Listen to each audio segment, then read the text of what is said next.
எல்லோருக்கும் வணக்கம். சூதாட்டம். கோணான் சார்,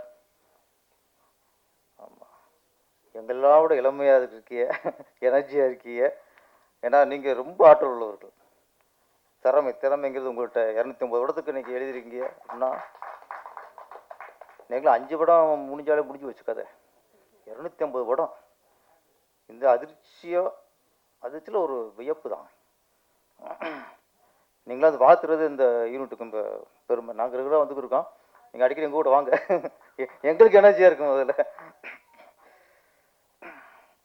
உதயகுமார் சாருக்கு இப்போ தான் தெரியுது நிறைய எதிரிகள் இருக்காங்கன்ட்டு.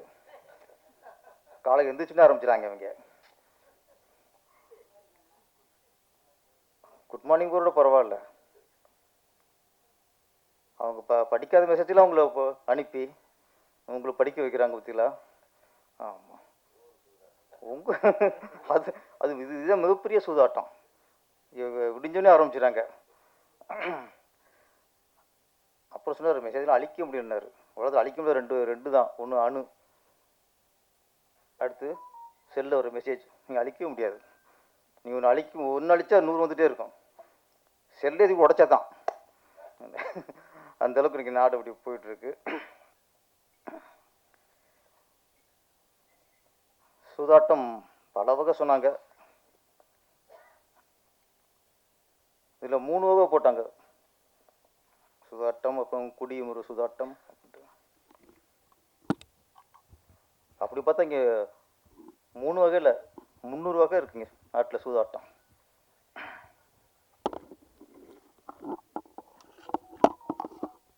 சூதாட்டம் மகாபாரதத்தில் ஆரம்பிச்சது. சார் ரொம்ப தெளிவாக பேசிட்டு அதுக்கப்புறம் அதிகமாக பேச முடியாது.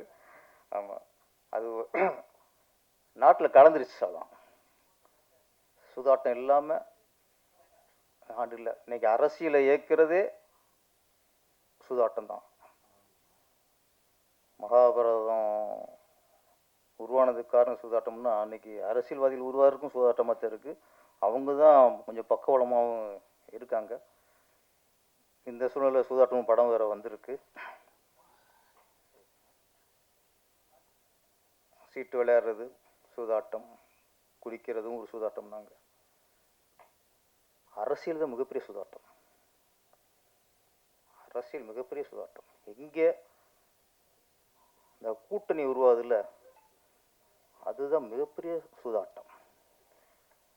அது எங்கன்னா அவங்க ஒத்துக்குவாங்க. என்னங்க நீங்களும் அவங்களும் கூட்டணி வச்சுக்கிறீங்க, கொள்கை வேறு கூட்டணி வேறு. அங்கே யாருக்கு சூதாட்டம்?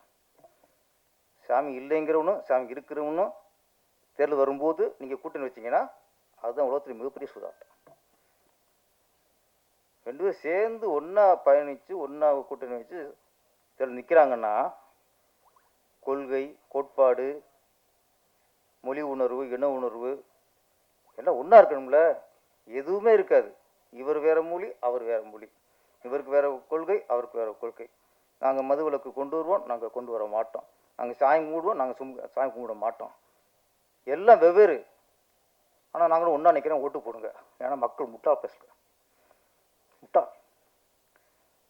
சொன்னாங்கல்ல, சூதாட்டம் நடத்துகிறவன் கோடீஸ்வரன் ஆயிடான், சூதாடுறவன் ஓட்டாண்டி ஆகிட்டான். அதே மாதிரி தான் ஓட்டு போடுறவன் ஓட்டாண்டி ஆயிடுவான், ஓட்டு வாங்குறவன் கோடீஸ்வரன் ஆயிடுவான். இல்லை சார்? அப்போ அரசியல் தான் மிகப்பெரிய சூதாட்டமாக இருக்குது. இப்போ 2026 வருது. 2026 நிறைய காயினா வரும். ஆமாம், புதுசாக கிளம்பும் சூதாட்டம். மக்கள் உணரணும், மக்கள் உணரணும். இந்த அரசியல் சூதாட்டத்தை விட இன்னொரு சூதாட்டம் இருக்கு.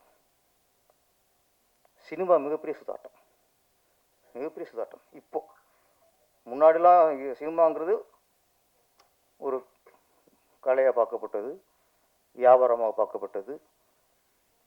சிலது அரசியலுக்கு பயன்பட்டது, சிலது பக்தியை வளர்க்க பயன்பட்டது, சிலது பாசத்தை வளர்க்க பயன்பட்டது, சிலர் காதலை வளர்க்க பயன்பட்டது. இப்படி எத்தனையோக்கு இந்த சினிமா பயன்பட்டது. இன்று முழுக்க முழுக்க சினிமாவில் தான் சார் சூதாட்டம் ஜாஸ்தி. ஏன்னா இன்னைக்கு தயாரிப்பாளருக்கு ஒன்றுமே கிடைக்க மாட்டேங்குது. ஒரு படம் எடுத்தால் யாரும் சம்பாதிக்கிறாங்க, இமீடியட் சம்பாதிக்கிறாங்க, டிஸ்ட்ரிபியூட் சம்பாதிக்கிறாங்க, தியேட்டருக்கு சம்பாதிக்கிறாங்க. ப்ரொடியூசருக்கு போட்ட காசு வரலன்னா அவன் தான் ப்ரொடியூசர். ஒரு தயாரிப்பில் படம் பண்ணுறாரு, டைரக்டர் சம்பளம் வாங்கிட்டு போகிறாரு, நடிகர் சம்பளம் வாங்கிட்டு போகிறாரு, கேமராமேன் சம்பளம் வாங்கிட்டு போகிறாரு, டெக்னீஷியன் எல்லாருமே சம்பளம் வாங்கிட்டு போகிறாங்க. டிவி பண்ணுறாங்களா, அவர் சம்பளம் வாங்கிறாரு, மியூசிக் டைரக்டர் சம்பளம் வாங்கிறாரு. எல்லாரும் அவங்க உழைப்புக்கு காசு வாங்கிட்டு போகிறாங்க. படம் முடிச்சதுக்கப்புறம் எல்லாருக்கும் சம்பளம் கொடுத்த புடிச்சுக்கு என்ன கிடைச்சிது? ஒன்றும் இல்லை, தேட்டரே கிடைக்க மாட்டேங்குது. அப்போ பணம் கிடைக்குது. அப்போ இன்னைக்கு அரசியலோட மிகப்பெரிய சுதாட்டம் சினிமா, மிகப்பெரிய சுதாட்டம். லாட்ரி கம்பெனி நடத்துறது யாரும் கூட தெரிஞ்சு போகும். இந்த சினிமாவில் சூதாடுறது யாரு, இந்த கண்ட்ரோல் வச்சிருக்கிறது யாரு, ஒவ்வொரு புடிச்சும் பிழைக்க முடியாம பண்றது யாரு, தியேட்டர் கண்ட்ரோல் வச்சிருக்கிறது யாரு, ஒரு தயாரிப்பு இனத்தையே ஒழிச்சு நம்ம கூட சிம்மாசனம் போட்டு உட்காந்துருக்கிறது யாரு? இது மிகப்பெரிய சுதாட்டம், மிகப்பெரிய சுதாட்டம். அப்ப அரசியலும் சுதாட்டம், சினிமாவும் சுதாட்டம். இந்த சுதாட்டம் மத்தியில் சீட்டெல்லாம் ஒரு சூதாட்டமா? இதெல்லாம் சூதாட்டமா? குடி சூதாட்டம், குடிக்க வைக்கிறது யாரு? அவங்க அரசியல்வாதிங்க தான். அப்ப இன்னைக்கு மொத்தத்துக்குமே சூதாடுறது யாருன்னா இன்னைக்கு அரசியல் தான் மிகப்பெரிய சூதாட்டம். இந்த எலெக்ஷன் வரும்போது இந்த மண்ணெண்ணையும் தண்ணியும் ஒன்று சேருமா?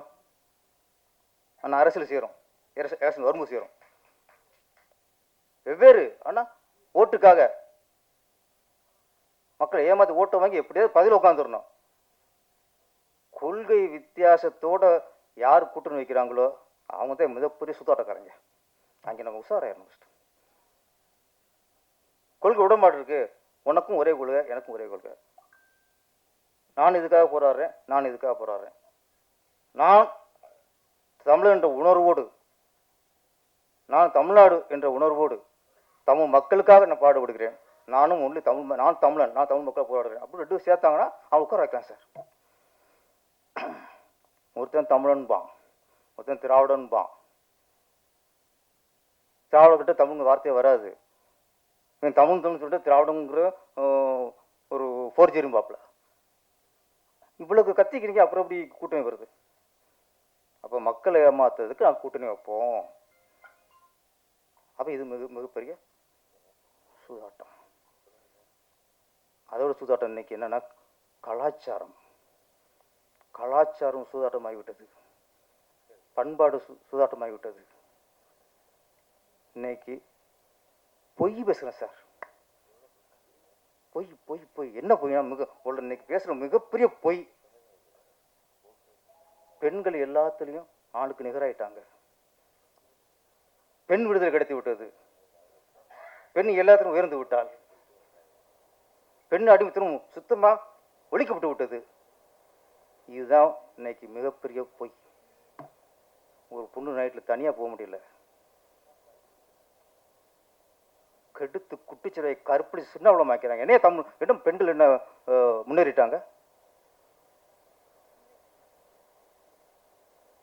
இன்னைக்கு பெண் பிரி சூதாட்ட பொருளாயிட்டா. ஒரு லவ்வரோட எந்த கோவை எல்லார் மனசும் இன்னைக்கு பத்திட்டு எரியுது. 2 நாள் அந்த செய்தி பார்க்கும்போதெல்லாம் வயிறு எரியுது. என்ன நாடுது? நாங்கள் பெண்களுக்கு முன்னாடி பண்ணிட்டோம். என்ன பண்ணிட்டியா? அப்பாவது கோனான் சார் ஒரு காலகட்டத்தில் நான் சார் உங்கள் தைரியத்தை வேந்து பார்ப்பேன். ஒரு ஆளுங்கட்சி அப்போல்லாம் எம்ஜிஆர்னா அவரு பவர். எம்ஜிஆர் யாரும் ஜெயிக்க முடியாது. எம்ஜிஆர் பயம் இருந்துச்சு. அந்த நேரம் ஆளுங்கட்சிக்கு எதிராக அரசியல் படம் எடுத்தவர் வீசி கோதான சார். பயப்பட மாட்டார் அவர். அந்த துணிச்சல் பிசி கோனாசார்கள் உள்ள துணிச்சல்ல 1% இன்னைக்கு உள்ள இயக்குநருக்கு இருக்கா? இருந்தால் சினிமா சூதாட்டம் ஆகாது. இன்னைக்கு யாருக்கும் எதிர்த்து பேசுறதுக்கு வலு இல்லை. ஒரு அரசியல்வாதியை எதிர்த்து பேச முடியல. அடுத்த நாளத்துக்கு உள்ள வச்சுறாங்க. பெண் கோவையில் நிறைய பேர் அந்த பொண்ணையே அந்த நேரத்தில் அங்கே போச்சு. ஏன் தனியாக போச்சு? ஒரு பொண்ணை 3 பேர் சின்னவனமாக்கி குத்துயிரும் கொலையுரம் போட்டான். இன்னும் ஒரு 1/2 மணி நேரம் கழிச்சு அந்த பொண்ணை தூக்கிட்டு செத்து போயிருக்கோம். ஆனால் இங்கே நிறைய பேர் 11 மணிக்கு அங்கே என்ன வேலை, ராத்திரியில் அங்கே அங்கே என்ன வேலை? நம்ம வீட்டில் ஒரு பொம்பளை தெரியாதுன்னா போயிருந்து இப்படி பண்ணி அதை கேட்பீங்களாடா எல்லாரும்? போன தப்பு தான். ஒரு பொண்ணுக்கு இங்கே பாதுகாப்பு இல்லையா ஒத்துக்குங்க. அப்போ நம்ம அலோஸ் பண்ணிடுறோம். இங்கே ஒரு பொண்ணு பையனை தனியாக போனால் பாதுகாப்பு இல்லைன்னு சொல்லுங்க. அப்புறம் கேளுங்க ஏன் போனின்ட்டு. இங்கே பொண்ணு தனியாக விட மாட்டோம். போனாங்க ஒரு லவர்ஸ் விட மாட்டோம். லவர் அவன் பையனை அடிச்சு போட்டு நாங்கள் 5 பேர் சேர்ந்து கொண்டு குடிச்சிடாக்கி விடுவோம். அண்ணா யூனிவர்சிட்டி அப்போ இதே கேள்வி. அங்கேயும் அவன் புதற்குள்ள போனாங்க. போனால் கெடுப்பீலாடா, புறம்போக்குகளா?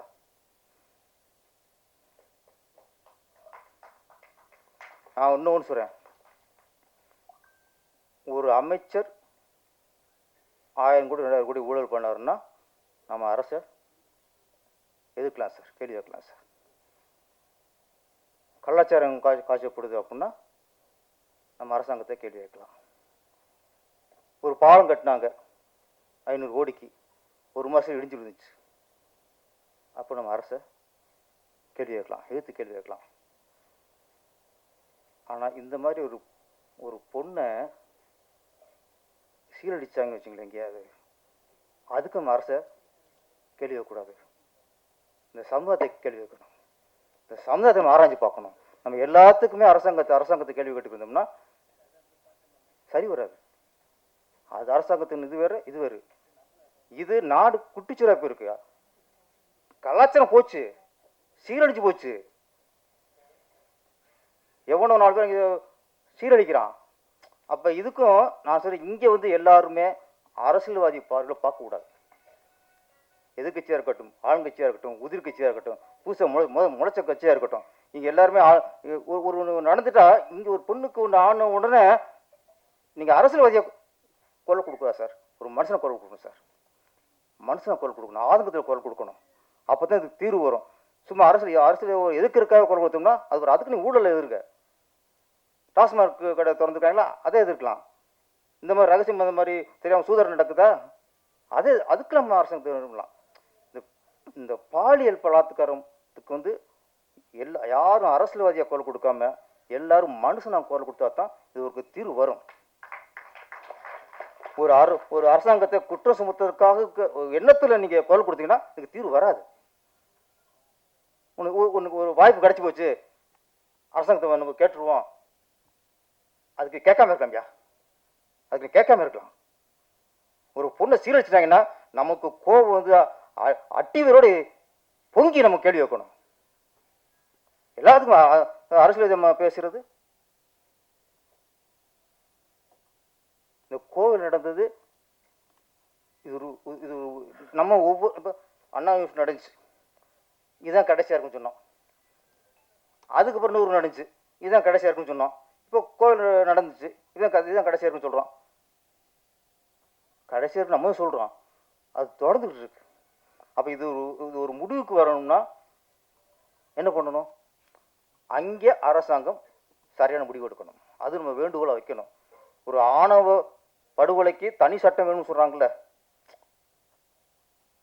அதே மாதிரி இந்த மாதிரி பாலியல் வன்கொடுமைக்கும் தனி சட்டம் வேண்டும். அது அவனை சுட்டு கொண்டாலும் பரவாயில்ல, வெட்டி கொண்டாலும் பரவாயில்ல. அதுக்கப்புறம் பொண்ணு மேலே ஒரு தவணை கை வைக்கும் போகும்போது ஏற்கனவே இது மாதிரி பண்ணவனுக்கு வந்த தண்டனை புத்தியில் படணும், கண்ணு முன்னாடி தெரியணும். இன்னொன்று, ஊடகங்கள் இன்னைக்கு அரசியல் கட்சி தலைவர்கள் பேசுறதெல்லாம் நம்ம லைவ் மாதிரி போட்டுக்கிருக்கோம். விவாத பொருளாக்குறோம். நம்ம ஒரே விஷயத்தில் இந்த இந்த பாலியல் விஷயத்தில் மட்டும் நம்ம இதெல்லாம் தவிர்த்துட்டு நாட்டு சேவையை மனசில் வச்சுக்கிட்டு இந்த சீரடிச்சு வாங்கல இவங்களை காட்டணும் சார். இவங்களை மூஞ்சியை காட்டிகிட்டே இருக்கணும். இது வரைக்கும் மூஞ்சி காட்டலை, ஷேடோ காட்டுறாங்க. அங்கே சுட்டான் ஓடுறான், அவன் மூஞ்சி காட்டுறதுக்கு என்ன இருக்கு? அவன் என்ன காலை சுட்டாங்களே, சுட்டத்தை காட்டுங்க. எப்படி எங்களுக்கு பயம் வரும்? இந்த மற்றது பூரா வெளியே வந்துடுறாங்க. இந்த ஒரு நடிகர் வந்து ஒரு போதை பொருள் யூஸ் பண்ணார், விற்கலை, யூஸ் பண்ணிட்டார். மறுநாள் ஃபுல்லாக பிளாஸ் அவர் பேஸ் லைவ் போய்கிட்டு இருக்கு. இப்படி போதை பொருள் சாப்பிட்டார் பண்ணிட்டார். அப்போ ஒரு போதை பொருள் யூஸ் பண்ண ஒரு நடிகர் கைது பண்ணிட்டியா? அவர் தனிப்பட்ட வாழ்க்கை.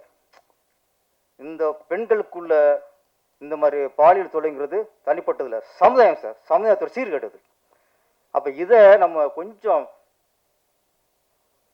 மற்றதுக்கு முக்கியத்துவம் இதையும் கொடுக்கணும். நீங்கள் காட்டுற நீங்கள் இது எந்த டெவலப்மெண்ட் காட்டுறோ அதை பார்க்கும்போது இந்த மாதிரி என்ன உலகம் பயம் வரணும். இப்போ திருப்பி ஒரு நப்பாசை இதுதான் கடைசியாக இருக்கணும். இந்த அரசாங்கம் வந்து நீங்கள் ஆணவ படுகொலைக்கு தனி சட்டம் எப்படி துணிஞ்சு சொன்னீங்களோ அதே மாதிரி இதுக்கு தனி சட்டம் அமையணும். அமைஞ்சு அதுக்கான இதை காட்டினா தான் கொஞ்சம் குறையும். இந்த நேரத்தில் நம்ம அந்த பாதிக்கப்பட்ட பெண்ணை பூர்ண குணமடைஞ்சு வரணும். இன்னும் ஒரு சின்ன வேண்டுகோள், ஹாஸ்டல்னா என்ன? ஒரு பெண்களை ஒரு பெத்த தாய் தப்பேன் ஒரு நம்பித்தானே ஹாஸ்டலுக்கு அனுப்புகிறாங்க. ஹாஸ்டல் என்ன கிழிக்கிறிய? எப்படி ஹாஸ்டலுக்கு பொண்ணு வெளியே போச்சு? நினச்ச நேரத்துக்கு வெளியே போகிறதுக்கு நினச்சதுக்கு வர்றதுக்கு ஹாஸ்டலு.